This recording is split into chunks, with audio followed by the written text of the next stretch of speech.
tomando la verde, es decir, hay más usuarios conectados desde computadoras, llamémosle de escritorio o laptops, que los que están utilizando tecnologías móviles. Pero sin embargo esto va a cambiar.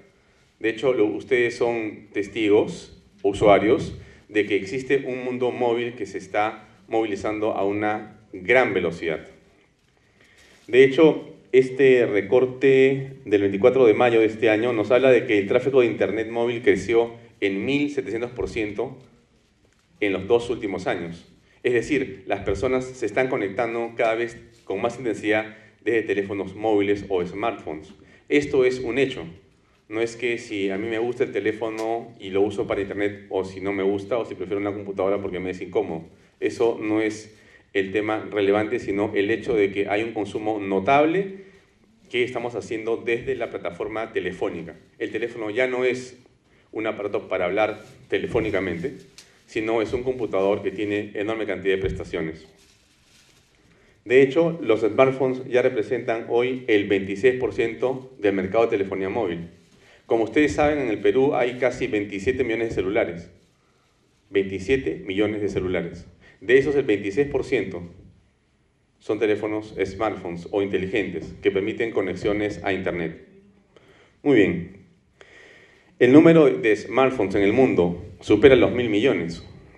Es decir, estamos avanzando intensamente hacia una conectividad que está basada en la telefonía móvil, aquella que tengo en mi mano. Y esto es lógico y está pasando y es así, porque lo que nosotros vemos todos los días y comprobamos es que podemos dejar muchas cosas en el camino, hasta la billetera, pero no el celular. Eso es un hecho también, porque el celular termina siendo nuestro medio no solamente de comunicación telefónica, como he dicho, sino de repositorio de datos. Pero aún más, la ley que acaba de dar el Congreso de la República y que tiene que instrumentalizarse en los próximos meses, permite que podamos utilizarla como billetera electrónica. Y entonces, lo que vamos a tener en muy pocos meses en el Perú es que con mi celular voy a ir a pagar, o puedo pagar seguramente y comprar una revista en un kiosco de periódicos, porque esa persona va a tener también un teléfono celular. Entonces, de celular a celular voy a pasar y voy a hacer la transacción electrónica y el dinero. Entonces, esto es algo que hay que entender para visualizar que el teléfono no es de una clase social, no es necesariamente de un segmento de la población, sino que está presente cada vez con más intensidad en todo grupo de personas. Bien, cuando hablamos de Facebook, que es una de las redes sociales más importantes del mundo, hablamos de un grupo importante de millones de personas conectadas. Después vamos a ver el caso de Perú, cuántos tenemos aquí. De una enorme cantidad de personas que están conectadas. Hay casi 1.000 millones y creciendo cada minuto más de seres humanos que se conectan a la red social Facebook. Uno se puede conectar a través de un perfil, uno puede conectarse a través de un fanpage o a través de un grupo y uno puede tener una actividad intensa e interesante utilizando estos medios. Si seguimos avanzando, vemos que en el caso de Twitter, que es otra red social importante, tiene otras características, pero es muy interesante y muy intensa en el uso. Tenemos casi 500 millones de usuarios que están y siguen creciendo también. Por cierto, con el caso de Twitter, aquí tenemos un pequeño gráfico. Arriba tenemos los 500 millones que ustedes ven, pero cuando hablamos de total de usuarios activos, el número baja a más o menos 140. Como ustedes saben, hay gente que tiene 2 o 3 cuentas, o 4 o 5 o 6. O, en fin, quiere decir que en realidad hay 140 millones más o menos de personas que están realmente utilizando el Twitter y no los 500 que aparecen como cuentas abiertas. Pero, de todas maneras, sigue siendo un tema sumamente intenso y sumamente importante porque el crecimiento continúa. Ahora bien, ¿por qué es importante visualizar el tema de la cifra y del tamaño? Porque si no, daría la impresión de que el uso de las redes sociales para cualquier tipo de actividad es algo que puedo dejar ahí, que no es tan importante, que no es tan relevante, que finalmente es una moda que va a pasar y que por último es para los jóvenes y yo, si soy un ejecutivo o soy lo que sea, no tengo tiempo para eso. Es un gran error. Las redes sociales están siendo cada día usadas de una manera más interesante, creativa y con expresiones y posibilidades prácticamente sin ningún tipo de parámetro. Vamos a ver algunas de las cosas que han venido pasando para entender de dónde estamos viniendo y hacia dónde estamos yendo también. Solamente para poder focalizar y entender un poco mejor de lo que estoy hablando, cuando yo comencé a investigar este tema de las redes sociales y trataba de encontrar un lugar o un origen, me fui hasta algunos miles de años antes de Cristo y me puse a revisar lo que había pasado en las cuevas de Lascaux en Francia. Ustedes, que son personas que conocen perfectamente de lo que estoy hablando, recordarán que en las cuevas de Lascaux en Francia lo que existe son unos pictogramas dibujados en las paredes con imágenes de animales y de actividades como pesca u otras. Lo interesante es que alrededor de Lascaux, en por lo menos 20 kilómetros, no existe el material para poder hacer esos pictogramas, lo que quiere decir que es muy posible que en ese momento las personas viajaron esos 20 kilómetros, por supuesto que no en carro y no en el metro, sino a pie y cargando el material para poder hacer estos pictogramas. Yo imagino que lo que ocurrió en ese momento fue que un grupo de personas querían comunicarse con otro grupo de personas.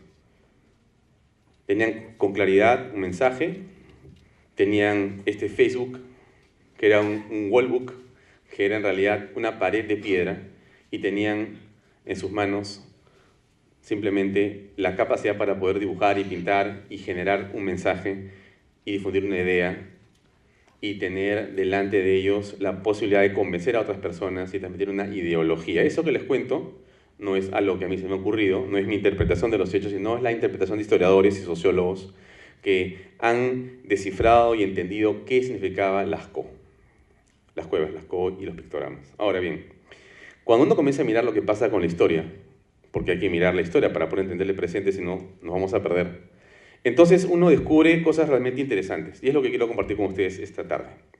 Ahí tenemos en el camino hacia el presente, correcto, vamos a pasar rápidamente porque no voy a quedarme en Lascaux y tampoco mucho más en la historia, porque si no, no termino. Si hubiera tenido un par de horas les contaba más cosas, pero eso estoy escribiendo en mi próximo libro. Así que solamente les cuento rápido, paso 100 páginas en mi libro y llego a una parte interesante. Ustedes recordarán que la Alemania estaba dividida en la oriental y la occidental, que eran dos ideologías, dos formas de pensar, dos modelos económicos, dos modelos políticos, dos modelos sociales. Y ustedes recordarán también que en un momento en la historia reciente, el muro de Berlín se convirtió en un ícono porque dividía estos dos grupos de personas. Era un país dividido por dos pensamientos. Y el muro era esto. Y ustedes se acordarán lo que pasó con ese muro. Porque el muro finalmente fue, digamos, desactivado, pero en los hechos el muro fue derribado. No lo derribaron las personas, aunque, claro, las fotografías que tenemos muestran el muro y los acontecimientos del momento que muestran a los días siguientes y meses siguientes de los acuerdos políticos que el muro fue derribado. Pero lo que quiero traer al presente no es el derribamiento del muro, sino lo que significó para la humanidad, lo que significó para la sociedad el triunfo de la libertad, lo que significó que personas finalmente en un lado entendieran, comprendieran que el muro no tenía sentido, porque el deseo del ser humano era más importante, más fuerte, más potente, y podía ir, por supuesto, mucho más allá que ese muro. El muro, por lo tanto, era irrelevante. Es importante tener esa figura, porque si hablamos de redes sociales, y por eso les quiero hablar de este tema, no hablemos de tecnología, porque si hablamos de tecnología, nos perdemos. La tecnología es un instrumento, no es el centro de una red social. El centro de la red social es la mente y el corazón de seres humanos. Y cuando hablamos de redes sociales, hablamos de personas, no hablamos de computadoras, no hablamos de Facebook, no hablamos de celulares. Es bueno que les haya mostrado el contexto de la tecnología, pero no nos confundamos, porque lo que la gente dice es, entonces la red social son teléfonos conectados. Gran error. Las redes sociales como las conocemos, las electrónicas, son medios de difusión, pero sirven y están ahí como instrumento para movilizar a personas, a pensamientos, ideas. Aquí no había celulares. En esta expresión, en este momento no existía. Pero lo traigo a colación para que se entienda, como en la AXCO, que no importa que hubiera o no celular. Lo que importaba era el deseo de la persona de querer traspasar esos muros. Y que ningún muro, en ese momento lo que existía, que era ese muro, podía ser suficiente para traspasar lo que la gente ya por sí conocía y sabía. Y entonces tenemos que entender que las redes sociales son una expresión interesante porque son un catalizador, pero el tema no está en la red social, está en las calles, en las plazas y en las mentes y en los corazones de las personas. Es importante este tema porque si no nos confundimos. Este es un símbolo terrorista. Y este es un tema interesantísimo que tiene que ver con lo que ocurrió en México. En este transcurrir del tiempo, cuando uno analiza quiénes han usado tecnología para poder salir de las calles y plazas y de los corazones y han traspasado las fronteras de lo físico para entrar unos al mundo de los medios, como en el caso del muro de Berlín, y otro al mundo de la electrónica y la comunicación vía internet, como el caso, y comenzamos recién a entrar al electrónico con este movimiento, que es el Ejército Zapatista de Liberación Nacional, los zapatistas. Y cuando uno comienza a leer y a estudiar qué cosa pasa con los zapatistas en Chiapas, un lugar extraordinario, lleno de gas y de riquezas fantásticas, pero una pobreza extrema, una exclusión del sistema impresionante. Y lo que esos hombres y mujeres hacen es estar hartos y cansados y dicen vamos a marchar, vamos a caminar, pero no tienen celulares, no tienen televisión, no tienen internet. Pero tienen ganas de salir a las calles y caminar y protestar contra una sociedad que ellos sienten que los excluye. ¿Y qué hacen ellos? Hacen una revolución zapatista, que algunos de ustedes deben haber escuchado, leído, estudiado, o con lo que sea. Y ahí, en este texto, hay algo interesante que dice, que es lo que quería compartir con ustedes. Con el auxilio de herramientas como la Internet, el movimiento zapatista cobró interés y trascendencia internacional. Fue reconocido como el primer movimiento en contra de la globalización y decenas de intelectuales y miembros de organizaciones no gubernamentales hicieron sentir su apoyo a los insurgentes de la selva lacadona a través de correos electrónicos, señala, etcétera, el autor de ese texto. Cuando hablamos de redes sociales, no hablamos de teléfonos celulares, insisto, no hablamos solamente de Internet. Hablamos de problemas y de pensamientos y de ideas que están en los grupos sociales y que buscan una expresión y salen ahí y se disparan. Sí, hay unas 40 guerrillas que en América Latina, durante el siglo y la mitad del XX, han utilizado los canales de expresión diversos para poder salir adelante. Están en Costa Rica, en Cuba, en Colombia, en el Perú, etc., ¿no? Se los pongo como una referencia. Entendamos las cosas como son en realidad. Si yo corro rápidamente el dedo por el calendario y me ubico en Colombia, con Óscar Morales, el colombiano, un chico de 28 años, 26. Óscar siente en la calle lo que está ocurriendo. Óscar Morales, ha estado en el Perú varias veces, ha venido... Es un amigo mío finalmente, lo conocí en Bogotá y tuve la oportunidad de conversar con él muchas veces sobre el tema de las redes sociales y me contó la experiencia que les quiero comentar a ustedes. Algunos de ustedes la deben conocer. Es una experiencia muy interesante. Óscar dijo, basta, no más FARC, porque lo leyó, lo escuchó, lo sintió en las calles. Porque en esa circunstancia, en Bogotá y en Colombia existía un hartazgo de la violencia. Óscar abrió su laptop y creó No Más FARC en Facebook. Ya existía el Facebook.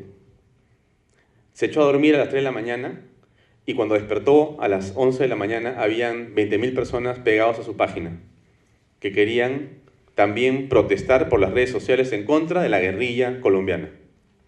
Después de 2 meses de organización, Óscar logró coordinar con muchas personas más y los jóvenes metidos hasta el tuétano en el tema, una de las marchas contra el terrorismo y por la paz más importantes en la historia del planeta.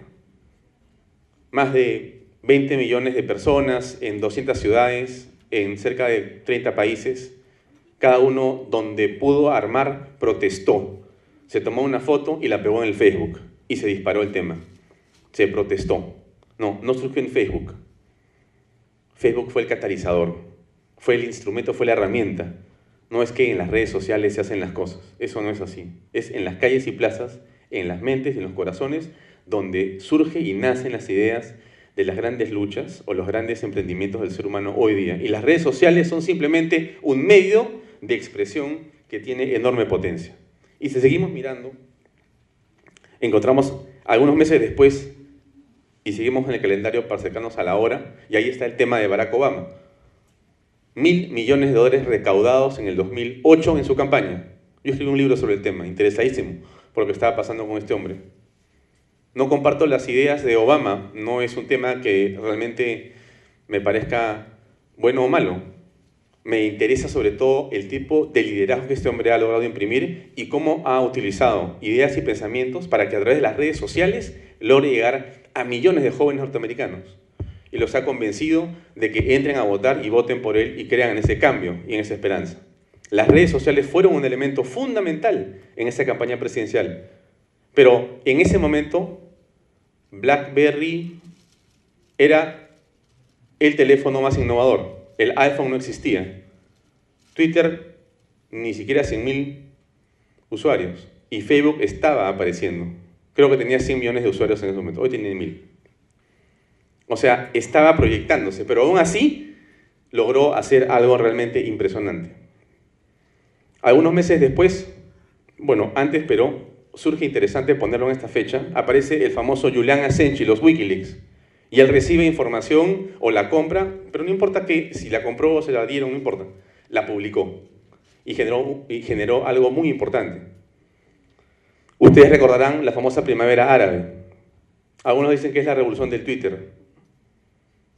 Es quitarle valor a la gente. No es la revolución del Twitter, es la revolución, otra vez, de la libertad y la verdad. Porque la gente se enteró por los Wikileaks que puso Julian Assange en Internet, por cables que decían y contaban la corrupción del gobierno del presidente de Túnez, Ben Ali. Lo que puso él en Internet sacudió a la sociedad. Pero lo que hizo Julian Assange no fue simplemente revelar esto, y lo que hizo la gente no simplemente fue indignarse en sus casas. La gente salió a las calles a caminar y a protestar. La conformación demográfica de los tunecinos tiene algún parecido con la nuestra. Ellos salieron a protestar a las calles. Y un personaje, un chico de 23 años, al que ustedes seguramente van a reconocer o han escuchado, se llamaba Mohamed Bouazizi. Este chico que vendía fruta en una carretilla protestó y la policía lo tomó detenido porque estaba en la mitad de la protesta, pues le quitó la carretilla de fruta y Mohamed Bouazizi le pidió al policía que le devolviera la carretilla. Y la policía le dijo, no te la voy a devolver. Y Mohamed Bouazizi, con su carretilla, que era el sustento para pagar a su madre y a sus hermanos, pero darle el dinero para pagar la educación y alimento para su familia, se sintió tremendamente dolido, frustrado y desesperado. Frente a lo que ocurría en los celulares, porque ya existía el conocimiento claro de la revelación de la calidad de gobierno y de la corrupción, frente a esta situación, este hombre de que ha perdido todo lo que tiene. Alguien decía hace poco, justamente a raíz de este tema, que nuestros comerciantes en la parada son más conservadores que los miembros de Confiep. Porque a un empresario grande le puedes quitar su empresa y por último se va del país. Pero a un hombre de la parada, a un comerciante, no le puedes quitar su carretilla porque le quitas todo lo que tiene, como si fuera su vida. Y eso es lo que ocurre con Mohamed Bouazizi.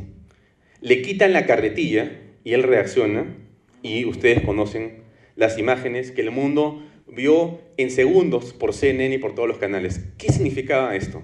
Por supuesto, las redes sociales habían sido los catalizadores nuevamente. Mohamed Bouazizi se echó gasolina, se incendió y finalmente murió. Ahí está en la clínica. Creo que demoró unas semanas más y falleció. Fue un shock. esta imagen, este hecho, este abuso, esta situación, sí pasó por las redes sociales en segundos. La capacidad de aprendizaje de los jóvenes con respecto a lo que pasa en las redes sociales es instantánea. Una vez ocurrido el hecho, el aprendizaje fue inmediato. ¿Y qué ocurrió? Se produjo la cadena de revoluciones en todo el norte de África, la famosa primavera árabe. Pero es interesante entender lo que ocurre. Esto no ocurre en Internet. No es que la revolución es internetiana, eso es un error. Entendemos y nos equivocamos pensando que el medio es el tema. No es el tema el medio es lo que hay detrás hay una profunda desazón de la sociedad que se expresa por estos medios. Igual ocurrió en Egipto, la Plaza Tahrir y todas. Igual hubo asesinatos ahí de policías contra los jóvenes que protestaban. Fue una situación de shock en el mundo. Y esto pasó a España. Ustedes recordarán los indignados españoles. Han vuelto a salir hace poco y siguen ahí. Millones de jóvenes, de personas, protestando con un sistema que los excluye a ellos. Y también, rápidamente aprendido, pasaron a Estados Unidos con el famoso Occupy. Occupy Wall Street, Occupy New York, Occupy Miami, Occupy Chicago, Occupy Los Ángeles, Occupy whatever, pero Occupy algo. Hay que ocuparse de algo, hay que salir a protestar, decían. Pero no eran las redes sociales lo que, tienen que apagarlas. Ya hubo un alcalde en Los Ángeles que dijo, vamos a cortar el BlackBerry, porque por ahí es que entran estos chicos malcriados y nos hacen desorden, como si un BlackBerry fuera el tema. Entendamos lo que quiero decirles. Espero que pueda estar siendo explícito en lo que quiero que entiendan. Las redes sociales son muy importantes, pero no son el único tema. Y Obama lo hizo otra vez, hace pocas semanas. Esta vez usando aplicaciones para teléfonos, esta vez siendo mucho más interesante. Ya no tenía algunos cientos de miles, sino millones y millones, decenas, 32 millones de usuarios en Facebook, 20 y tantos millones de usuarios en YouTube. Solamente esa fotografía tiene millones de me gustas conseguidos en algunas horas.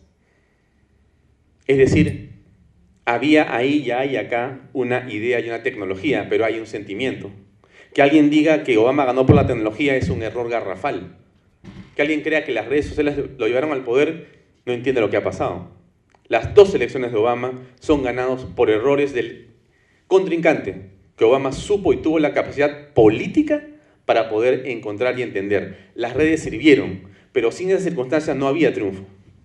La primera tiene que ver mucho con la segunda, o mejor dicho, la segunda tiene que ver mucho con la primera. Es decir, lo que ocurre con Sandy, este fenómeno meteorológico que ocurre en Nueva York, cuando faltaba una semana y media para la campaña y cuando Obama parecía perdido por un Rumi que había avanzado de una manera impresionante, ¿qué cosa pasa con este extraordinario huracán que le salva la cabeza al presidente norteamericano?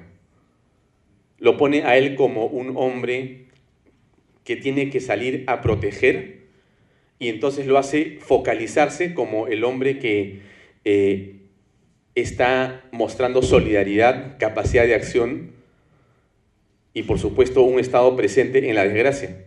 Eso es Sandy, pero Katrina, en el gobierno de Bush, con la otra administración, había sido un desastre de corrupción, de indolencia y de frialdad de un estado, el republicano, en contra de la gente que estaba desvalida por el otro huracán que se llamaba Katrina. Entonces, si tú te acuerdas de Katrina, que fue una razón por la cual la gente se indignó contra Bush y votó por Obama la primera vez, y ahora te acuerdas de Sandy, y Obama para la campaña, entre comillas, porque el que la para es Romney, y sale Obama adelante, sube los puntos que necesita y al final termina ganando. Hay muchas otras circunstancias para el triunfo. Esta es una visión, de una perspectiva, pero es interesante vincularla también a que efectivamente estas cosas ocurrían y las redes las viralizaban. Bien. Hace unos pocos días, una semana, en Argentina, el régimen de Cristina Kirchner ha sido sacudido por casi 1 millón de argentinos que salieron a las calles, no a través del Twitter, no a través del Facebook, con sus pies, con sus camisetas de la selección argentina, a marchar y a caminar de una manera como pocas veces hemos visto: orden, disciplina, respeto. No son las redes sociales el tema más importante ahí. Han servido, han sido muy importantes. muy importantes, pero son los chicos, los jóvenes, los que han logrado hacer este tipo de movimientos y los han expresado de una manera que vemos y que respetamos. Bien, ¿qué es entonces lo que podemos concluir hasta acá? Primero, no nacen en las redes sociales, sino en las mentes de las personas. Insisto, estos temas que hemos visto no son y no nacen solamente en una red social, nacen en las mentes de las personas. Producen una compartición de ideas, generan un enriquecimiento, consolidan una idea, viralizan y hacen una explosión popular, ingresan al mundo digital y regresan al mundo real y finalmente nace una revolución. ¿Esto puede ser aplicado al mundo corporativo o comercial? Por supuesto que sí. Pero claro, ahí hay un tema interesantísimo. Hay que pensar cómo, pero hay oportunidades inmensas. Pero el camino es este. O sea, en las mentes y en los corazones de las personas surgen estos temas y salen al mundo digital y explotan y regresan otra vez y se produce una ida y vuelta que solamente crece como una espiral y se crea lo que hemos visto, esas revoluciones. La gente se retroalimenta. No es de que alguien esté digitando en computadoras lo que pasa. Eso es un absurdo, no existe. Lo que sí existe son personas que reciben una idea, la agregan la suya y comienzan a reenviarlo y a viralizarlo. Bien, ¿qué plan de acción, para entrando ya en la parte final de la presentación, qué plan de acción uno puede tener cuando habla de redes sociales? Mi experiencia manejando redes sociales de muchas características aquí en el extranjero me lleva a la formulación de este camino. El camino es un camino, no sé si lógico, pero es claro y es lo que funciona. Hay otro camino seguramente. Yo les cuento el que yo conozco y el que por lo tanto he validado con muchas experiencias y que por lo menos a mí me ha dado resultado. Habrán otros libros, autores o personas que tengan otras experiencias que pueden ser iguales, pero no conozco. Esto es lo que yo he obtenido fruto de 4 años y medio de trabajar en redes sociales. Primero, una idea. Es decir, si no hay una idea central, insisto, si no hay una idea central, no hay nada. Lo último que alguien puede hacer en redes sociales es trabajar en las redes sociales primero. El gran error que siempre pasa. Ya, tengo el Facebook listo. Y ahora dime qué pongo. La típica que empezaste al revés. O sea, esa es la exacta forma de ir al fracaso. Lo último que uno hace para hacer un Facebook es el Facebook. Lo último. Lo primero que uno hace es sentarse, apagar las luces y pensar, ¿qué quiero hacer? ¿A dónde quiero ir? ¿Cómo quiero convencer a otros? ¿Cuál es el keyword? ¿Cuál es la palabra clave? ¿Cuál es el pensamiento fundamental de mi propuesta? Cualquiera que sea. Y si tengo eso claro, va a ser mucho más fácil trabajar en lo siguiente. Este es otro esquema de lo mismo. Pero está en blanco y negro. Ya no importa. Esto. Si tengo claro la idea, puedo construir los mensajes. Es decir, la idea es lo primero, los mensajes son después. Es decir, una idea puede tener 2 o 3 mensajes. Después de crear el mensaje o los mensajes, lo que viene a continuación son los contenidos. Fotos, texto, video o lo que sea. O sea, una idea clara, unos mensajes que pueden ser 2 o 3 o 10, y para cada idea, contenidos que correspondan, es el camino correcto para llegar a las redes sociales que está después, en la gestión de redes y medios. O sea, cuando hago la web móvil, cuando construyo la red social, cuando hago ese tema de diseño y programación que a tantos creen que por ahí están las redes sociales, cuando eso es lo menos importante, con el respeto a los programadores y los diseñadores. Mejor dicho, no es lo menos importante, tiene su espacio y su lugar, pero lo importante es la parte inicial. Sin estrategia no funciona.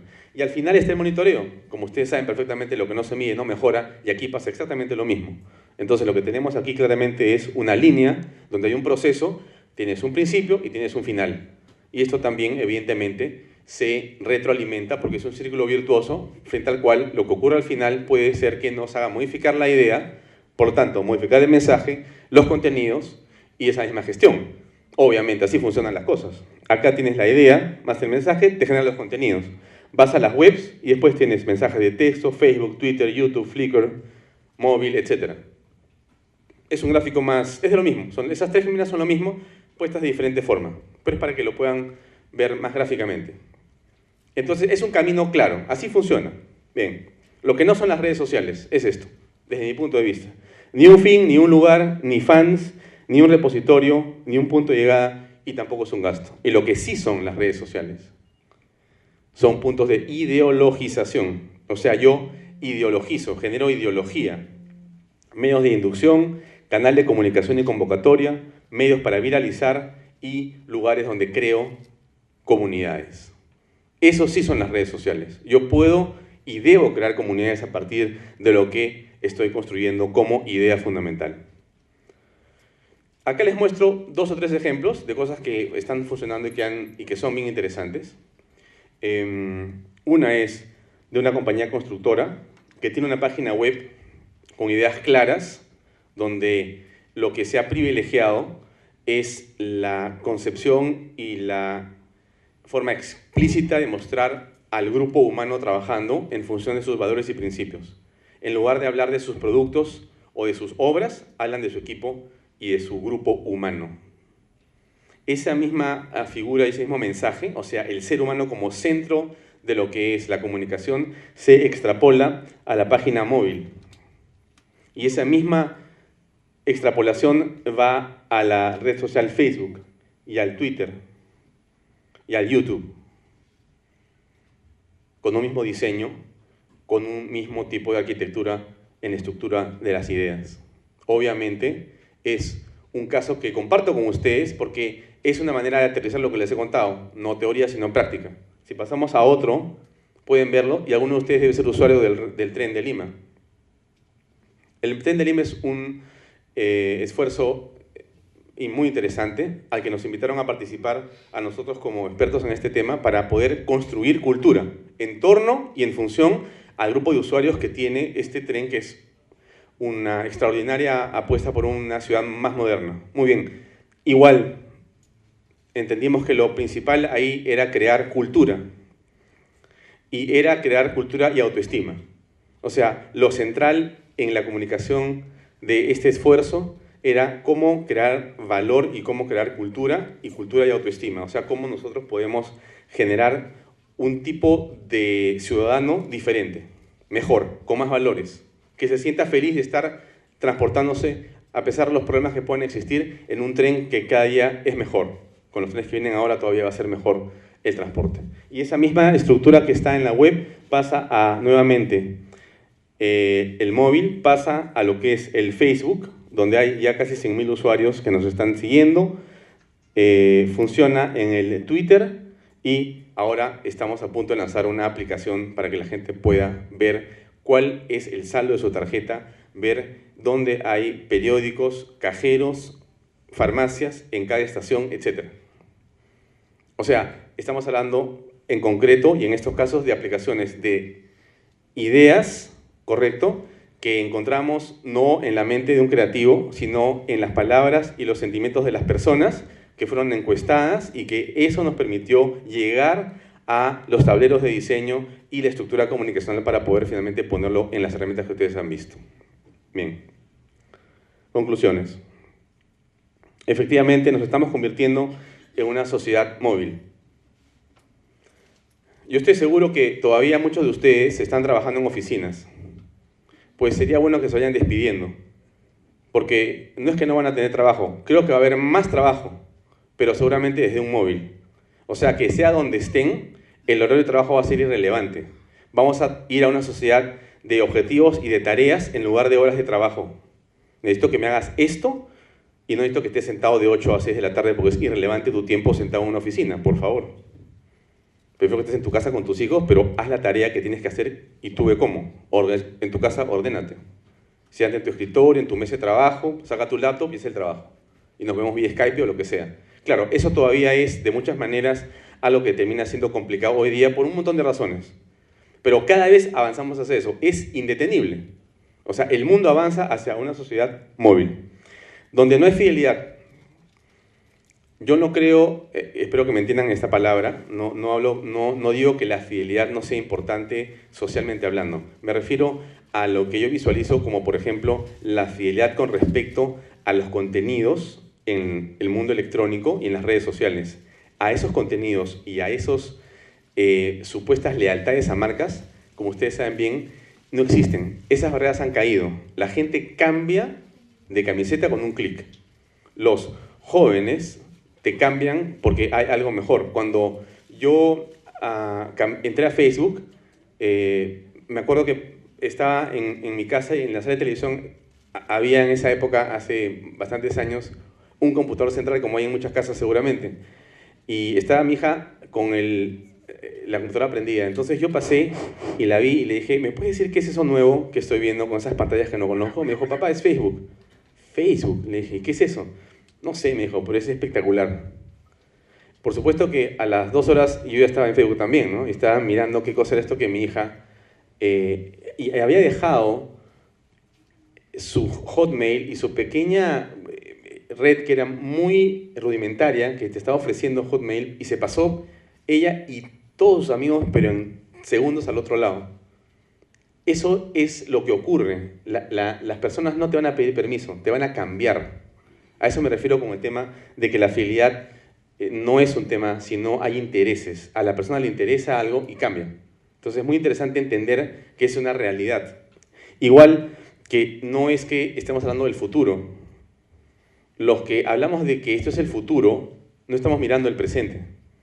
Esto que les cuento ahora, no sé si alguien creerá que esto que les hablo es innovación, pero lo que les estoy hablando es lo que está pasando en este momento. Esto que hablamos hoy, esto que la billetera electrónica, no es que va a ocurrir, ya ocurre en este momento, en el país también, ya está pasando en el país. Estos fenómenos están ocurriendo acá, entonces no es que hay que ver cómo nos preparamos para el futuro. No, ya está presente con nosotros.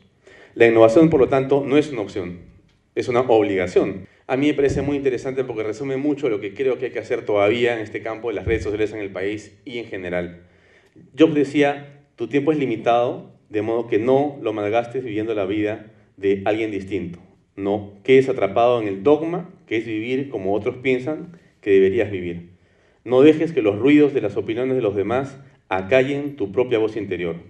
Y, lo que es más importante, ten el coraje para hacer lo que dicen tu corazón y tu intuición. Ahí hay quizá un mensaje sobre el que hay que reflexionar aún más. Hay una enorme oportunidad en el país, aquí, entre nosotros, para poder hacer, no sé si la palabra sea revoluciones como las que hemos visto y que les he mostrado. El tema no es salir a crear disturbios en las calles. El tema sí es salir a crear movimientos que permitan que las cosas cambien en el país. No hablemos de política, hablemos de temas que sean relevantes para la sociedad también. Y entonces ahí cuando vemos esa oportunidad y sí entendemos que el crecimiento en la conectividad en el país es un hecho, cuando entendemos que lo que está pasando es que cada día más y más peruanos se están conectando, vemos que tenemos que analizar las cosas de otra manera. Richard Webb, Richard Webb es un economista muy importante en el Perú. Richard ha sido presidente del Banco Central de Reserva y presidente de algunos bancos. Es un economista que hoy es presidente del Instituto del Perú, de la Universidad de San Martín de Porres, un instituto de investigación muy importante. Richard estuvo haciendo una investigación durante meses en las zonas rurales del Perú y encontró algo que vale la pena comentar para terminar. Y él encontró que existe un enorme crecimiento y conectividad en las zonas rurales. Se van reduciendo porque la gente pasa del campo a la ciudad próxima, porque sigue con su chacra, pero en la ciudad próxima, en el pueblo próximo, la gente construye su casa y por lo tanto mejora la calidad de vida. Evidentemente, la conectividad vía celular es muy importante. Por supuesto que eso ha sido posible por la enorme y vasta cantidad de carreteras que en el Perú se han construido en los últimos 20 años. Por eso cuando hablamos nosotros en el país de estos temas que tienen que ver con el famoso shock de inversiones para el país, cuando hablamos de construir carreteras, estamos hablando de inclusión real y desarrollo económico de una manera impresionante. Entonces, esto se los cuento para ir al final de la presentación, porque es bien interesante no dejar de visualizar las oportunidades que tenemos en el país para poder hacer de las redes sociales instrumentos de inclusión. Evidentemente las ideas son lo importante, insisto, sin ideas las redes sociales son irrelevantes, pero con buenas ideas, y estoy seguro que aquí sobran esas, puedes tener unas redes sociales muy interesantes y muy inclusivas. Lo importante es que tengamos la determinación de tomar, evidentemente, un celular un computador y nos pongamos a trabajar de manera, digamos, humilde, pero con mucho compromiso, para poder compartir esas ideas con más peruanos. Creo que si algo podemos dejar, y ahí termino, en esta exposición, es quizá el desafío que tenemos por delante. Y entender lo que les he mostrado ahora, trata de ver o tener una visión panorámica de lo que puede ser la potencia de una red social. No es el Twitter y el Facebook, son las ideas manejadas por gente que hizo revoluciones. La pregunta que les dejaría, y ahí termino, es ¿qué ideas tenemos? ¿Qué ideas tienen ustedes para hacer alguna revolución? Muchas gracias. El doctor Alfonso Bahía Herrera. Para hablar telefónicamente, sino es un computador que tiene enorme cantidad de prestaciones.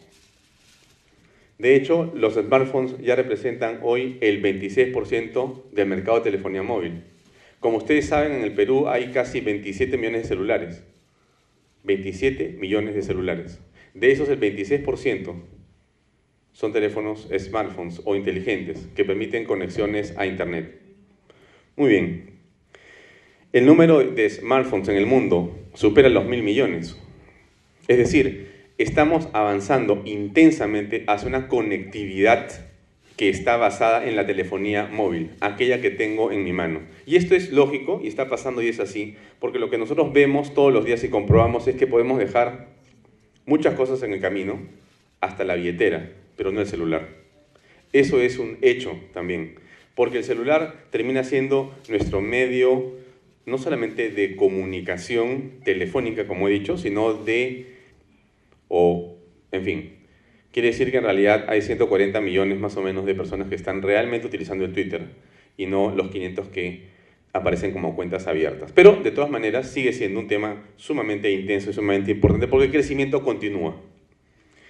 Ahora bien, ¿por qué es importante visualizar el tema de la cifra del tamaño? Porque si no, daría la impresión de que el uso de las redes sociales para cualquier tipo de actividad es algo que puedo dejar ahí, que no es tan importante, que no es tan relevante, que finalmente es una moda que va a pasar y que por último es para los jóvenes y yo, si soy un ejecutivo o soy lo que sea, no tengo tiempo para eso.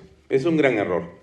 Las redes sociales están siendo cada día usadas de una manera más interesante, creativa y con expresiones y posibilidades prácticamente sin ningún tipo de parámetro. Vamos a ver algunas de las cosas que han venido pasando para entender de dónde estamos viniendo y hacia dónde estamos yendo también. Nosotros tenemos aquí. De una enorme cantidad de personas que están conectadas. Hay casi 1.000 millones y creciendo cada minuto más de seres humanos que se conectan a la red social Facebook. Uno se puede conectar a través de un perfil, uno puede conectarse a través de un fanpage o a través de un grupo y uno puede tener una actividad intensa e interesante utilizando estos medios. Si seguimos avanzando, vemos que en el caso de Twitter, que es otra red social importante, tiene otras características, pero es muy interesante y muy intensa en el uso. Tenemos casi 500 millones de usuarios que están y siguen creciendo también. Por cierto, con el caso de Twitter, aquí tenemos un pequeño gráfico. Arriba tenemos los 500 millones que ustedes ven, pero cuando hablamos de total de usuarios activos, el número baja a más o menos 140. Como ustedes saben, hay gente que tiene 2 o 3 cuentas, o 4 o 5 o 6. Ganando la verde, es decir, hay más usuarios conectados desde computadoras, llamémosle de escritorio o laptops, que los que están utilizando tecnologías móviles. Pero sin embargo esto va a cambiar. De hecho, ustedes son testigos, usuarios, de que existe un mundo móvil que se está movilizando a una gran velocidad. De hecho, este recorte del 24 de mayo de este año nos habla de que el tráfico de Internet móvil creció en 1.700% en los 2 últimos años. Es decir, las personas se están conectando cada vez con más intensidad desde teléfonos móviles o smartphones. Esto es un hecho. No es que si a mí me gusta el teléfono y lo uso para Internet, o si no me gusta, o si prefiero una computadora porque me es incómodo. Eso no es el tema relevante, sino el hecho de que hay un consumo notable que estamos haciendo desde la plataforma telefónica. El teléfono ya no es un aparato para... repositorio de datos, pero aún más, la ley que acaba de dar el Congreso de la República y que tiene que instrumentalizarse en los próximos meses, permite que podamos utilizarla como billetera electrónica. Y entonces, lo que vamos a tener en muy pocos meses en el Perú es que con mi celular voy a ir a pagar, o puedo pagar seguramente y comprar una revista en un kiosco de periódicos, porque esa persona va a tener también un teléfono celular. Entonces, de celular a celular voy a pasar y voy a hacer la transacción electrónica y el dinero. Entonces, esto es algo que hay que entender para visualizar que el teléfono no es de una clase social, no es necesariamente de un segmento de la población, sino que está presente cada vez con más intensidad en todo grupo de personas. Bien, cuando hablamos de Facebook, que es una de las redes sociales más importantes del mundo, hablamos de un grupo importante de millones de personas conectadas. Después vamos a ver el caso de Perú.